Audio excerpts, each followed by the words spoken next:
Uh, the first thing I guess would be to load the terminal, but after that, what we will be doing is,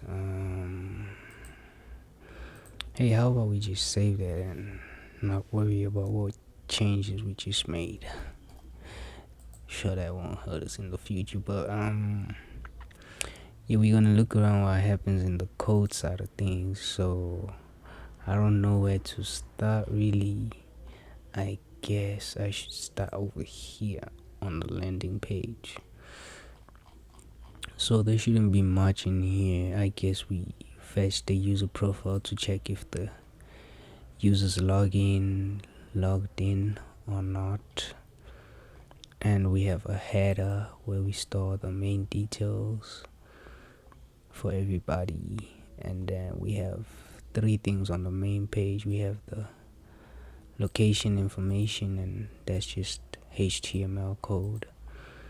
And then we have the services section, which links to the page where we have the menu. And yeah, that's all it does. So I guess where we should go is to the menu page right now.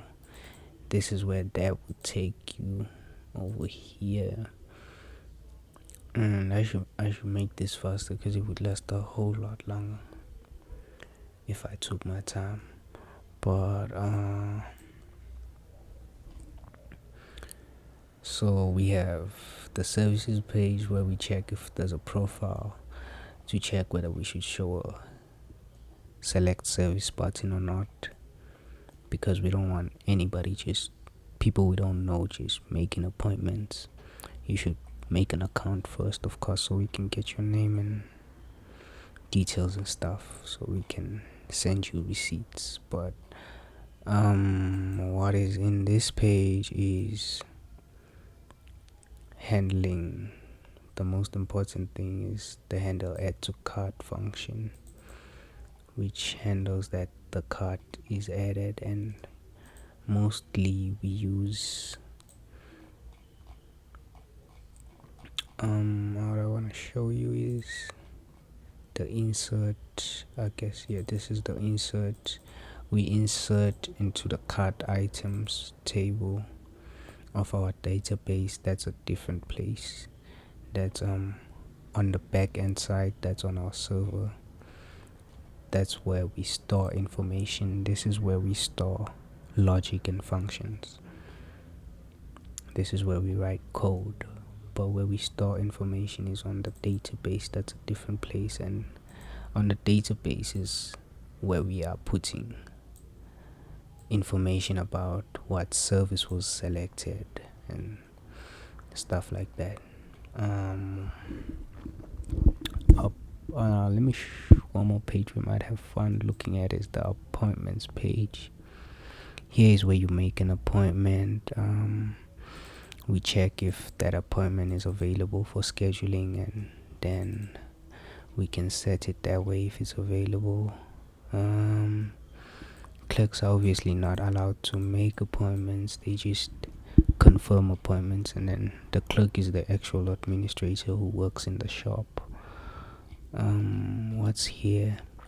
Here you can select the date for the appointment you want to book and the payment method, and choose whether you want to make a full payment or a deposit payment first. And yeah, this is how we confirm the appointment and stuff like that. We could look at more pages, but as you can see from the styles page especially, we should look at that.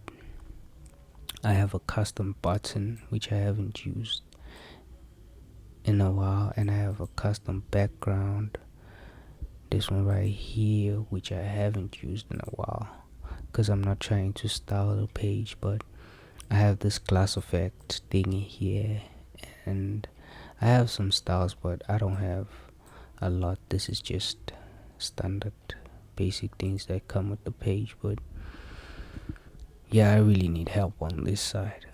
I don't even want to touch that. This is the navigation side.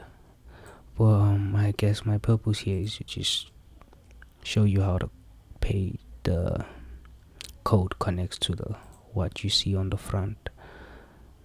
I would show also the back end, but my laptop is about to crash if I try to do all that.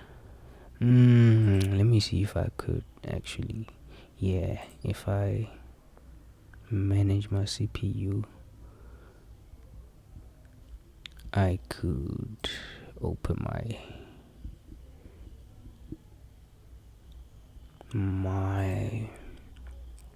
back end side of the code. So this video is gonna be just long enough to keep you entertained for some food, I guess.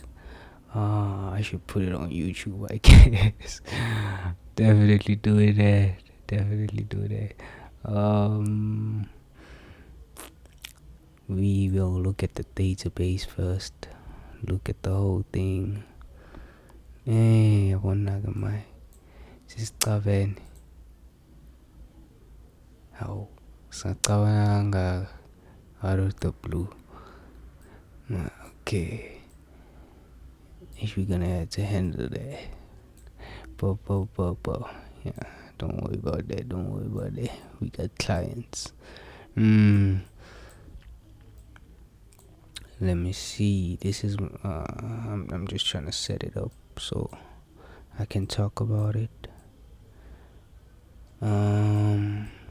What happens is when you add a cart item, you pick a main service and you pick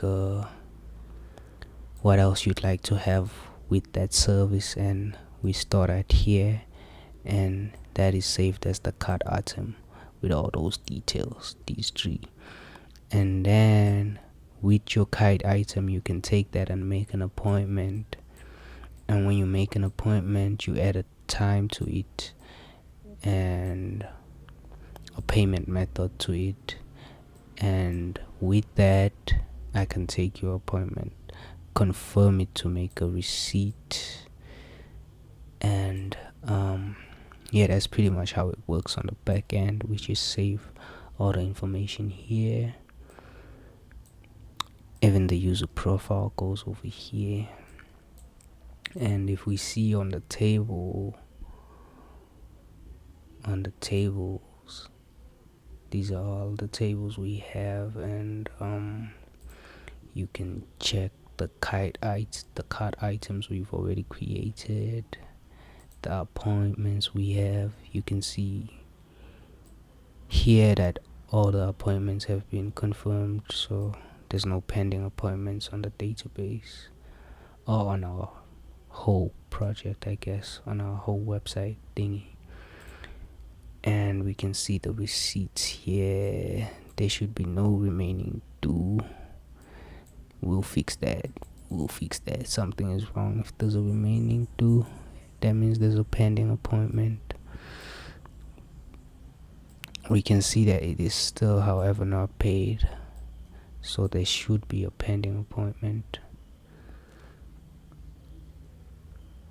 somewhere here, but we will fix that in post. We could check the work schedule too. We could check the dates that were reserved. We could check the dates that were set as available. And we don't have a way to set unavailable yet, but we have that option. We just don't have it for the clerk on the front end. Those are the things we're working on right now. So you can see here that this is the menu they choose from. It's also part of the back end, and these are the services that people can choose from, also part of the back end. And another thing that would matter is the policies we have set up. So only allowed users can do what they want with their receipts. Not anybody can touch a receipt. Not anybody can make an appointment. And to go with that, I'm just looking for anything at this point. Trying to keep you here for longer. Trying to run those views. Trying to run that watch time up. You feel me? I'm already in the game, papito. But I'm just trying to show you one more thing. I guess we're not gonna find it. Yep, we're not gonna find it. I'm gonna call it right here. Let's just look at how many. I haven't made any queries lately. Been taking a break, so I have 400 requests. I'm just wasting your time.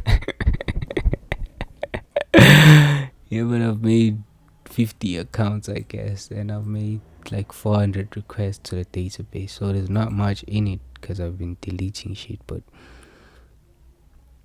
I've been having a good time.